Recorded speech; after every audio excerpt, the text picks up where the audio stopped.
There comes a moment in every life when hesitation ends and decision begins. Not a wish, not a hope, not a plan dependent on conditions, a decision. This is that moment. I decide to win no matter what. This decision is not loud, not dramatic, not dependent on applause or permission. It is inward, final, and immovable. The world may not hear it at first, but it will obey it. Winning does not begin when circumstances improve. It begins when identity is settled. The moment I decide who I am, the argument ends. Reality does not negotiate with doubt. It responds to certainty. When I decide to win, I am not predicting a future. I am claiming a present state. From that state, outcomes naturally flow. I do not chase results. Results recognize me. The outer world is a mirror, not a judge. It reflects the assumptions I quietly live by. If I assume struggle, it multiplies. If I assume delay, it persists. But when I assume victory as my natural condition, everything rearranges to confirm it. Doors open not because I forced them, but because they were always meant to respond to the one who knows they belong open. No matter what is not stubbornness, it is stability. It means I do not consult appearances to decide who I am. Temporary setbacks do not revise my identity. Silence does not shake my knowing. Time does not weaken my claim. I remain loyal to the inner decision long after the senses protest, and that loyalty is power. Winning is not effort, it is alignment. Effort belongs to those who are trying to become something. Alignment belongs to those who already are. When I decide to win, my actions change naturally. My thoughts fall into order, my reactions soften, and my timing becomes precise. I move differently because I am different. The world responds accordingly. I do not ask how anymore. The how is not my responsibility. The moment I decide, pathways appear. Assistance emerges. Ideas arrive fully formed. What once felt impossible becomes inevitable. This is not magic, it is law. Inner acceptance precedes outer confirmation every time. There is a calm that follows true decision. Anxiety fades because uncertainty has ended. I am no longer waiting for proof. I am living from conclusion. And life, faithful and exact, delivers evidence to match the state I occupy. Winning stops being a goal and becomes a description. So I stand here, not as someone hoping to succeed, but as one who has already decided. I decide to win, no matter what. And because the decision is final within me, the result is guaranteed without me. Decision is not a preference, it is a command. The moment a decision is made at the level of identity, life begins to move in quiet obedience. This is because reality does not respond to effort, struggle, or repetition of desire. It responds to what has been accepted as final within. When you truly decide, the mind stops negotiating, the emotions settle into alignment, and the future ceases to be uncertain. Decision closes the door to alternatives, and in doing so, opens the only path that can express itself. Most people believe destiny is something discovered later, as if life reveals it after enough time or trial. In truth, destiny is declared. The moment you decide who you are and what is true for you, destiny takes shape instantly. Events do not change all at once, but the direction is sealed. From that point forward, everything you encounter is filtered through the decision you have made. You begin to notice different opportunities, respond differently to challenges, and interpret circumstances in a way that supports your chosen state. A true decision is calm. It is not emotional or dramatic. It carries no urgency because urgency belongs to doubt. Decision has the stillness of certainty. Once you decide, you no longer ask whether it will happen. You begin to live as though it already has. This inner shift is subtle, but it is absolute. Your thoughts naturally conform to the decision, your actions become consistent without force, and your expectations change without effort. You stop reacting to life and start moving from a settled knowing. Reality reorganizes because it must. The outer world has no choice but to mirror the assumptions held within consciousness. When the inner argument ends, the outer resistance dissolves. People appear differently. Circumstances soften and timing aligns. What once felt blocked begins to flow, not because you pushed harder, but because you stopped sending mixed signals. Decision removes contradiction. It unifies thought, feeling, and expectation into a single direction. Indecision keeps life fragmented. One part of the mind moves forward while another holds back, creating delay and confusion. But when you decide, fragmentation ends. You become whole, and wholeness is powerful. From that state, life responds with precision. Opportunities arrive naturally. Solutions present themselves without strain. Even challenges begin to serve you, shaping you more firmly into the identity you have chosen. This is why persistence is not about forcing belief, but about remaining loyal to the decision. The world may test you with appearances that seem unchanged, but these are echoes of past assumptions, not indicators of failure. When you do not retreat inwardly, reality has no option but to catch up. Time is not an obstacle, it is simply the space required for rearrangement. The moment you decide, destiny is no longer something you wait for, it is something you live from. You are no longer becoming, you are being. And from that state of being, reality reorganizes itself with exactness and inevitability, faithfully complying with the decision you made within. Inner authority is the quiet power that determines what is allowed to exist in your life. It is not enforced through effort or company, control, but through acceptance. What you permit yourself to be, feel, and know as true within becomes the law that governs your outer world. Life does not ask for justification or credentials. It responds only to authorization. When you internally authorize a state, experience must reflect it. Most people look outward for permission. They wait for signs, validation, or favorable conditions before they allow themselves to feel successful, secure, or fulfilled. But this reverses the order. The outer world cannot grant authority, it can only echo it. True authority is self-given. The moment you stop seeking confirmation and instead claim a state as your own, you shift from reaction to command. You are no longer subject to circumstances. Circumstances become subject to the state you occupy. Authorization happens through assumption. What you assume to be natural for you becomes your standard. Standards are powerful because they are unquestioned. You do not argue with them, you live from them. When you authorize yourself as someone who is favored, capable, or victorious, you no longer try to prove it. You expect it. And expectation is creative. It subtly guides your choices, shapes your behavior, and influences how others respond to you without you needing to demand anything. Inner authority is felt as certainty, not confidence. Confidence can rise and fall, but certainty is stable. It does not require repetition or reinforcement. It simply is. From certainty, your reactions change. You do not panic at delays or interpret obstacles as denial. You understand that what has been authorized within cannot be cancelled by temporary appearances. This understanding produces calm, and calm keeps the channel open for manifestation. The outer world reflects authority through cooperation. People respond differently to those who are internally decided. Opportunities seem to find them. Resistance lessens. Even when challenges arise, they do not carry the same weight, because they are seen as transitional, not terminal. Life arranges itself around the assumptions you consistently hold, not the affirmations you occasionally repeat.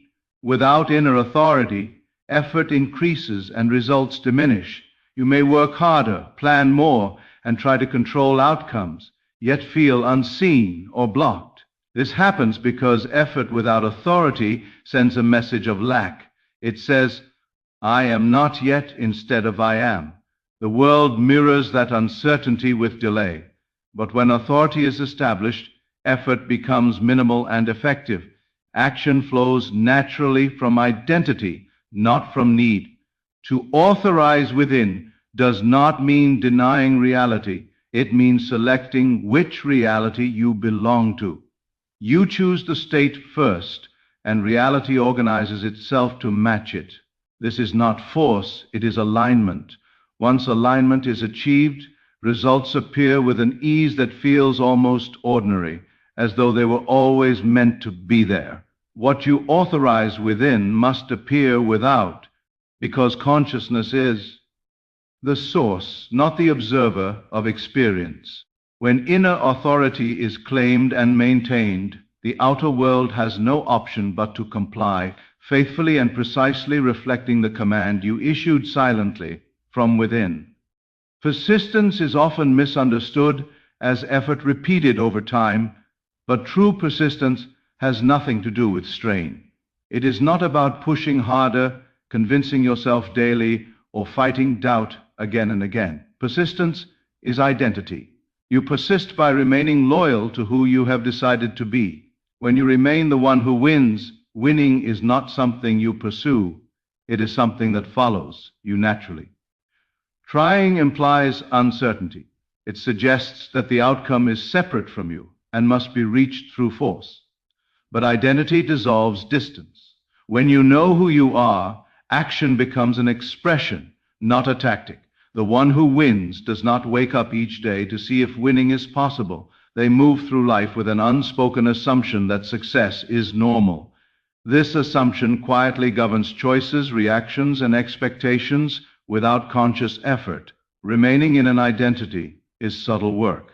It does not require constant affirmation, but it does require consistency of inner stance. You do not abandon your state when appearances fluctuate.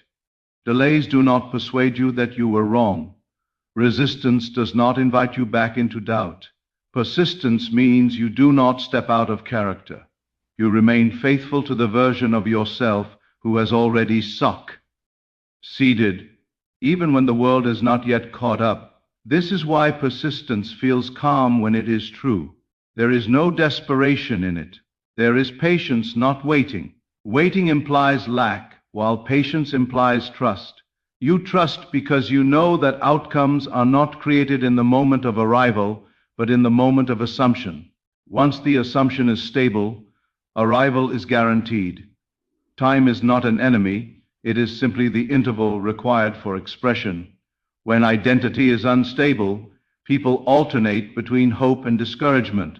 They feel inspired one day and defeated the next. This inconsistency weakens results because the inner state keeps changing. But when identity is fixed, emotions no longer rule direction. You may feel tired, uncertain, or quiet, yet you do not revoke the claim of who you are. Winning is no longer emotional. Life responds to consistency, not intensity, but consistency. The world reorganizes itself around what you repeatedly return to as truth. If you repeatedly return to the knowing that you are the one who wins, life must confirm it. Opportunities align, habits adjust, and even challenges shape themselves to support your identity. Obstacles do not block you, they refine you. Remaining the one who wins does not mean perfection. It means refusal to identify with defeat. Temporary outcomes do not define you. Mistakes do not rename you. You move forward without self-punishment because your identity is not under review. You already decided. This is the quiet power of persistence as identity. You do not try to win because trying belongs to those who are undecided. You persist by remaining, and because you remain the one who wins, winning becomes inevitable, natural, and unavoidable. Circumstances appear solid, demanding, and authoritative, yet they are never primary. They are effects, not causes.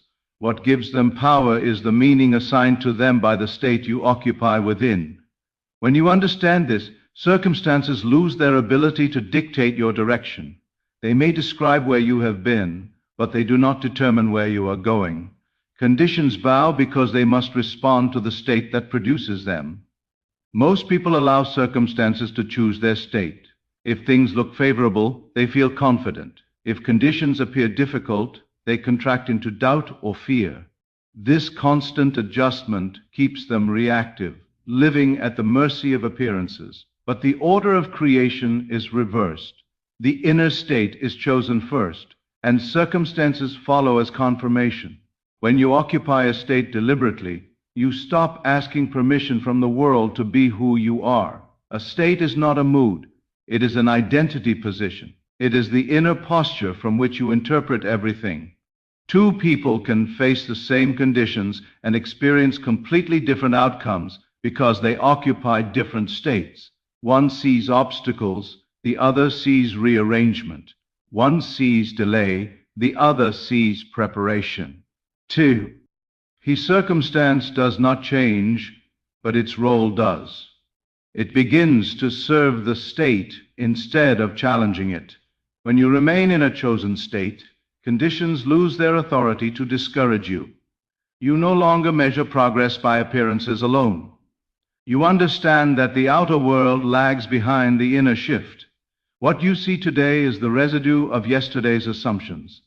If you change the state now and remain there, circumstances have no option but to update. This understanding produces emotional stability. You stop overreacting because you know appearances are temporary. Conditions bow not through force, but through persistence of state.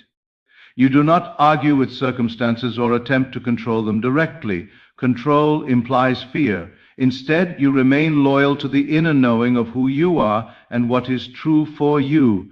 This loyalty changes how you speak, how you move, and what you expect. These subtle shifts accumulate and reorganize your environment with precision. Even unfavorable conditions cannot stop a stable state. They may slow visible progress, but they cannot reverse direction. In fact, many conditions that seem opposing are actually instrumental. They strip away dependence on appearances and strengthen inner authority. When you do not retreat inwardly, circumstances eventually reconfigure to match your state, often in ways you could not have planned. This is why reacting is costly. Reaction hands power to conditions. It says, you decide who I am. But when you see who's your state independently of circumstances, you reclaim authority. You move from survival to command. Life begins to cooperate because it is responding to a clear, consistent signal.